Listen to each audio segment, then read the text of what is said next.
Hello YouTube, Raising Cane 225 here. Hope everybody's well. This is one of my pair of Mercury Optimax 2005 225 horsepower engines. Mine are with the digital throttle and shift. I've had them since they were brand new when I bought the boat in 2005. It's a 29-foot CV center console.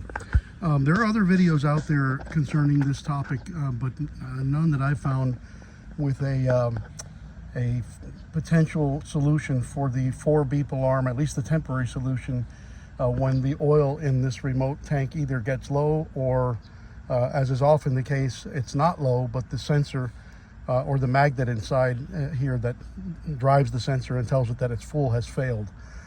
The way these systems work is there is a hose on the other side, the starboard side of the engine, down near the front side and near the oil pump. That's a crankcase pressure oil, I guess I'd call it a drive line that comes through the rigging into the remote tanks. I have one right under here and one on the other side inside there. So crankcase pressure through one hose actually pressurizes the remote tank, the oil tank that's inside the hull. And then once it's pressurized, there's an oil feed line that comes through the same rigging, through a filter in here, and then fills and keeps filled this little remote tank. If this tank were to get low for some reason, one of those hoses failed, or you've got a clogged pickup on the remote tank, or there's other things that can cause it. If it gets low through this connector, it will trigger the alarm, and it's a persistent or intermittent 4-beep alarm that, in my understanding, will get more and more frequent the lower the oil gets, until eventually it puts you into limp mode and you will have a very long way and slow way to get back, and could very well damage your engine in the process if you can't replenish this with oil manually through the filler cap. Anyway, often the problem is not that there isn't oil filled, but what's happened is that there's a probe in here that sits inside of sort of a sleeve that's not user serviceable. Here's the probe from one of my old tanks, and the magnet either gets demagnetized or which is a floating magnet, and it's basically a level sensor, and the magnet will either demagnetize or it'll drop off and fall to the bottom of the tank, and the system will think that the remote the reserve or the reservoir tank here is actually, out of oil or lowering oil, when in fact it's full. So if you get that alarm, the very first thing you need to do is, take off the cowling and visually inspect that in fact you have oil and it's full with the engine running. If it's full, almost certainly what's happened is the probe has failed. Maybe the connection's bad, but the connections don't often go bad. It's almost certain that the magnet has failed. The long-term fix is that you have to replace this oil tank. Those of you who have these Optimax engines, if you've had them long enough, sooner or later these tanks tend to fail. I've had to replace them on both of my engines over the years, but I've had it for 20 years, so I'm not complaining much.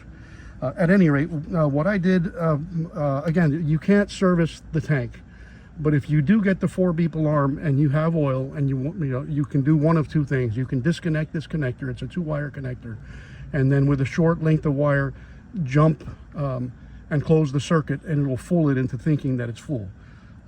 Get back home, and you can't leave it like that indefinitely. You have to replace the tank, because it's a risk if you actually do run out of oil. So what I did is, when I replaced my last couple tanks, or each of the last two that I did, which was once, there's a screw on the top here. You can take out this probe, okay? And so I salvaged the probe from one of my dead tanks, went to Home Depot, and I bought this magnet set. It's a set of 3 neodymium magnets. There's little plastic spacers in between them. You can leave the spacers in there. But what you do is you slide those magnets over the thin part of the probe, slide them up to the top where my ring finger is. Here's one that I did it, and just tie wrap them. And that way, keep this in your boat. If you get the low oil alarm, and you confirm that you in fact have oil, unplug the lead, plug this in, let it dangle there until you can get back and replace the oil tank. Anyway, I'm not a certified mechanic, but I've had these engines for 20 years. I've been a gearhead all my life. Short of rebuilding these power heads, I've done just about every form of maintenance and in some cases repairs that you can do to these engines. I did a pretty big job recently on both of them where I replaced the exhaust plate, which involved removing the power head on each engine. And I'll go into a video another day about that. But I'll be doing a few maintenance videos or suggested maintenance videos on different topics concerning these engines, and hopefully they'll be of some help to people in the future. I'm going to run these until they die, and even when they do die, and by the way, I've got 1,460 hours on these engines. I'll probably be taking them down to Chris Carson Marine in Key Largo and having them rebuild the power heads, and I'll put them back on. Love the Optimax platform. These engines have been, great for me. I just wish they were a little quieter, like 4-strokes, but they run awesome, and I still get great fuel economy. Okay, I hope this might be of help to somebody. Raising Cane out.